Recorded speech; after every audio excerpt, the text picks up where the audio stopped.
तो दोस्तों, आज की इस वीडियो के माध्यम से मैं आपको एक पेज वाला आय का जो घोषणा प्रमाण पत्र फॉर्म है वो आपको कैसे फिलअप करना है, साथ ही ये जो फॉर्म है वो आप कैसे डाउनलोड कर पाएंगे वो आज इस वीडियो के माध्यम से मैं आपको बताने जा रहा हूँ। तो सबसे पहले ये जो एक पेज वाला आय का घोषणा प्रमाण पत्र फॉर्म है वो एक बार आप देख लीजिए। ये अधिकतर एडमिशन हो गया या स्कॉलरशिप फॉर्म हो गया उसमें इम्पोर्टेंट रहता है। अब ये आय का घोषणा प्रमाण पत्र फॉर्म कैसे फिलअप करना है, उसके बाद कैसे डाउनलोड करना है वो भी आगे बताने जा रहा हूँ। तो सबसे पहले यहाँ पर देख सकते हैं पिता, माता, पति, पत्नी या संरक्षक द्वारा भरा जाएगा। तो दोस्तों, यदि पिताजी है तो पिताजी के नाम से भरा जाएगा, यदि पिताजी नहीं है तो माताजी के नाम से भरा जाएगा। यदि आप किसी विवाहित महिला के लिए आप आय का घोषणा प्रमाण पत्र बनाना चाहते हैं तो पति का नाम आएगा, पति के नाम से भरा जाएगा। अन्य कैंडिडेट के लिए पत्नी का नाम आएगा। यदि पिता, माता या पति नहीं है तो संरक्षक द्वारा भरा जाएगा। अब ये कैसे फिलअप करना है? प्रार्थी विद्यार्थी के पिता, माता, पति, पत्नी, संरक्षक। मैंने आपको बता दिया है कि यदि पिताजी है तो पिताजी का नाम यहाँ पर फिलअप कर लेना है, ठीक है। यदि पिताजी नहीं है तो माताजी का नाम यहाँ पर फिलअप कर लेना है। यदि आप किसी विवाहित महिला के लिए आप बनाते हैं तो पति का नाम यहाँ पर आएगा, ठीक है। उसके बाद यदि न तो पिता है, न माता है, न पति है तो संरक्षक का नाम यहाँ पर आएगा, जिसमें भाई, बहन, ठीक है। अब आपको क्या करना है, यहाँ पर मान लीजिए कि आपके पिताजी है और पिताजी के नाम से आप फॉर्म फिलअप करें तो पिता का नाम यहाँ पर आ जाएगा। उसके बाद यहाँ पर पिता, पति का नाम, यहाँ पर आपके दादाजी का नाम आएगा, ठीक है। पिताजी के पिताजी का नाम। यदि आप पति के नाम से भरते हैं तो पति के पिताजी का नाम आएगा, ठीक है। उसके बाद आयु, वर्ष और माह, यहाँ पर जिसके नाम से आप फॉर्म फिलअप कर रहे हैं, पिता के नाम से भर रहे हैं तो पिता की आयु, वर्ष और माह, ठीक है, यहाँ पर फिलअप कर लेना है। उसके बाद निवास स्थान का पूर्ण पता, यहाँ पर जो पिताजी के आधार कार्ड में एड्रेस है वो यहाँ पर फिलअप कर लेना है। उसके बाद आय का घोषणा पत्र देने वाले का पैन नंबर, बीपीएल को छोड़कर यहाँ पर पैन कार्ड नंबर यहाँ पर फिलअप कर लेना है, बीपीएल कैंडिडेट को छोड़कर। यदि आप बीपीएल कैंडिडेट हैं तो आपको पैन कार्ड की जरूरत नहीं रहेगी, ठीक है। यदि आप बीपीएल में नहीं हैं तो आय घोषणा प्रमाण पत्र देने वाले का पैन नंबर यहाँ पर फिलअप करना होगा।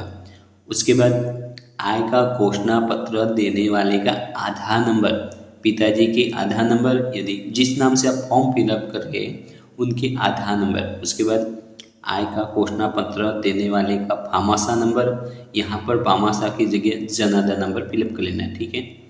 आय का घोषणा पत्र देने वाले के समस्त स्रोतों से सम्मिलित वार्षिक आय का विवरण संबंधित पर चिन्हित करें। राजकीय सेवा में होने पर नियोक्ता द्वारा जारी किया गया फॉर्म नंबर 16 भी संलग्न करें। अब खेती से आय कितनी है वो यहाँ पर फिलअप कर लेनी है।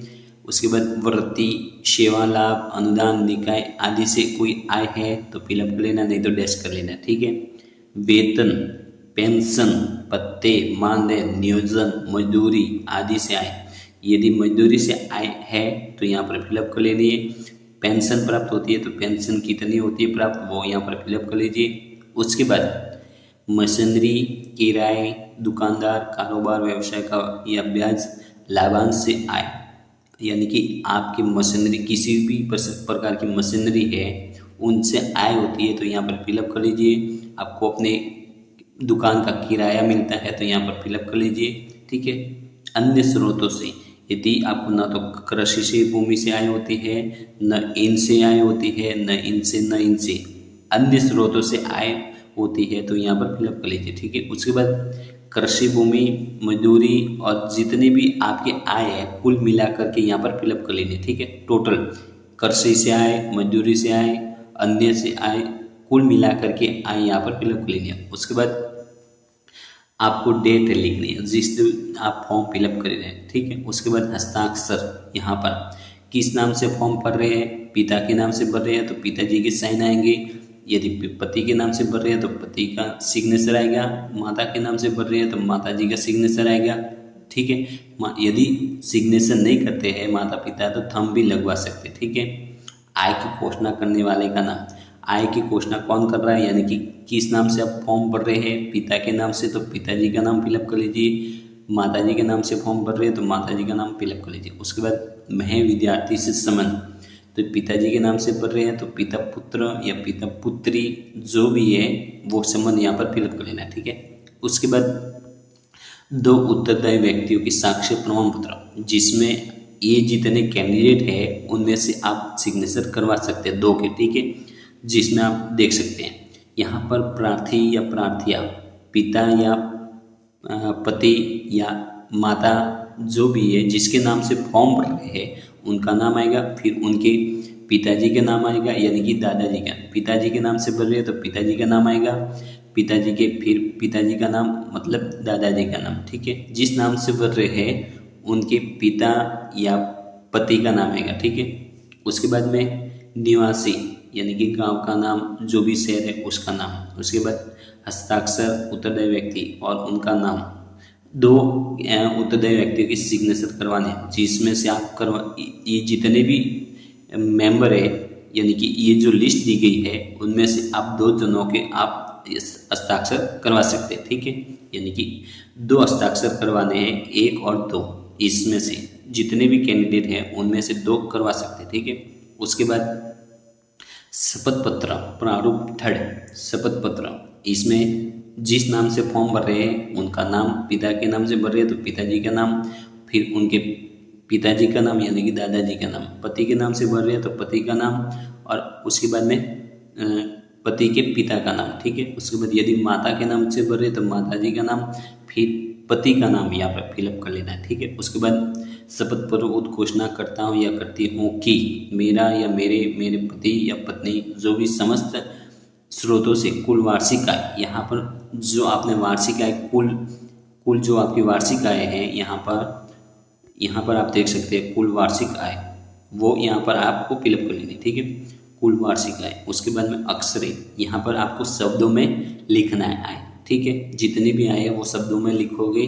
उसके बाद क्या करना है, हस्ताक्षर एवं नाम शपथ ग्रहीता, यहाँ पर जिस नाम से फॉर्म भर रहे हैं उनके साइन थंब जो भी है वो आपको करवाना है, ठीक है। उसके बाद प्रमाणीकरण, यहाँ पर या तो आप नोटरी से प्रमाणीकरण करवा सकते हैं, यहाँ पर ये जो शपथ पत्र है प्रमाणीकरण का वो आपको फिलअप नहीं करना है, जो भी प्रमाणीकरण करता है वो अपना से फिलअप कर लेगा, ठीक है। यहाँ पर फिलअप करने की ज़रूरत नहीं है, यानी कि आपको ये जो प्रमाणीकरण का पेज है वो पढ़ने की ज़रूरत नहीं रहेगी, क्योंकि यदि आप नोटरी से करवाते हैं तो नोटरी अपने आप फिलअप कर लेगा। यदि आप किसी गैजेटेड ऑफिसर यानी कि लेक्चरर हो गया, प्रिंसिपल हो गया, उनसे भी आप वेरीफाई करवा सकते हैं। ये प्रमाणीकरण का जो पेज है वो इसमें से ये जो आप देख सकते हैं इसमें से जितने भी अधिकारी है उनके यहाँ पर सिग्नेचर करवा सकते हैं, उनकी मोहर लगवा सकते हैं, ठीक है। यानी कि आपको जरूरी नहीं है कि आप नोटरी से करवा सकते हैं। ये तो हो गया कि आय घोषणा प्रमाण पत्र का फॉर्म 1 पेज वाला कैसे फिलअप कर पाएंगे। अब ये कैसे डाउनलोड करना है, तो सबसे पहले आपको क्या करना है, आप अपने मोबाइल में किसी ब्राउज़र को ओपन कर लीजिए। जैसे कि मैं स्टूडियो में गूगल को ओपन कर लेता हूँ, ठीक है। गूगल को ओपन करने के बाद ये जो सर्च बार है इसमें आपको टाइप करना होगा इनकम सर्टिफिकेट फॉर्म, फिर टाइप कर लेना है 1 पेज, ठीक है। ये आप देख सकते हैं 1 पेज, ये आप फिलअप कर लीजिए इनकम सर्टिफिकेट फॉर्म 1 पेज। उसके बाद में सर्च पर क्लिक करना होगा। जैसे आप सर्च पर क्लिक करेंगे तो फर्स्ट वाला जो फॉर्म है वो आप देख सकते हैं, यहाँ पर क्लिक करना होगा। जैसे फर्स्ट वाले लिंक पर क्लिक कर लेंगे तो आपका फॉर्म डाउनलोड हो जाएगा, जिसे आप ओपन कर सकते हैं, ठीक है। ओपन करने के बाद आपके सामने आपका जो फॉर्म है आय का घोषणा प्रमाण पत्र का 1 पेज वाला वो डाउनलोड हो जाता है। तो दोस्तों इस तरह आप 1 पेज वाला आय का जो घोषणा प्रमाण पत्र फॉर्म है वो डाउनलोड कर पाते हैं। तो प्लीज़ इस वीडियो को जरूर लाइक करना और चैनल बने तो चैनल को सब्सक्राइब कर लेना। जय हिंद, जय भारत।